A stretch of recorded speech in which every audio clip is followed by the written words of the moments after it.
কেমন আছো? আমি ভালো আছি, তুমি? ভালো ছিলাম। ভূতের কিলে জীবন কেমন উৎপালট হয়ে গেল। ওলটপালট হওয়ার কি আছে?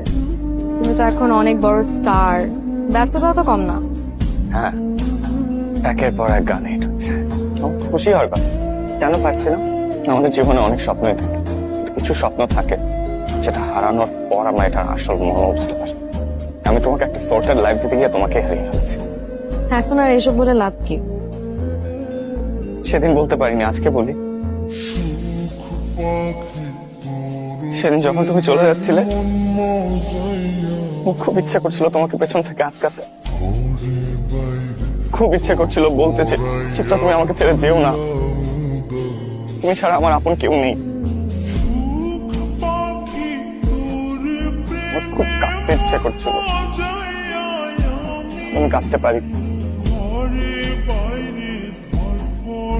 শুনেছি যে কাঁদলে ভিতরে কষ্ট হালকা হয়। আমি আমার চিত্রার দেওয়া কষ্টগুলো নিজের ভেতরে রেখে দিতে চেয়েছি। আমি চাই না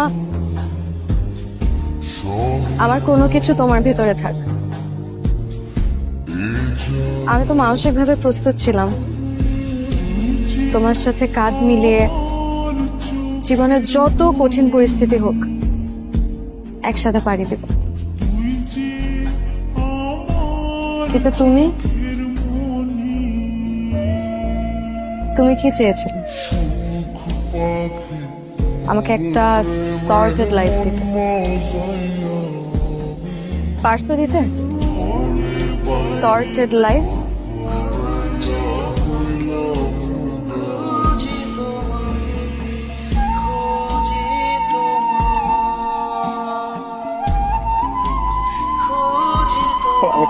স্রষ্টা আমাদের ভাগ্যে যা লিখে রেখেছে, নিজে এসে হলেও সেটা আমাদের বুঝিয়ে দিয়ে যায়। ভালো। কি হয়েছে? আচ্ছা, আমি কি খারাপ গাই? না তো। তাহলে আমার সাথে এরকম কেন হইতেছে? মানে আমার ফ্যামিলির কেউ ইন্ডাস্ট্রিতে নাই তাই বলে? আমার খুব একটা টাকা পয়সা নাই তাই বলে? মানে ট্যালেন্টের কোনো দাম নাই এদেশে, তাই না? দেখো, তুমি একজন ফ্যান্টাস্টিক সিঙ্গার, এতে কোনো সন্দেহ নেই। এখন ওরা তোমাকে নিতে পারছে না, এটা ওদের ব্যর্থতা। হয় স্যার, সান্ত্বনা দিও না। আচ্ছা ঠিক আছে, সান্ত্বনা দিব না, কিন্তু একজন নন সিঙ্গার হিসেবে একটা জ্ঞান দেই। কি? তুমি যখন গান গাবা, গানের প্রত্যেক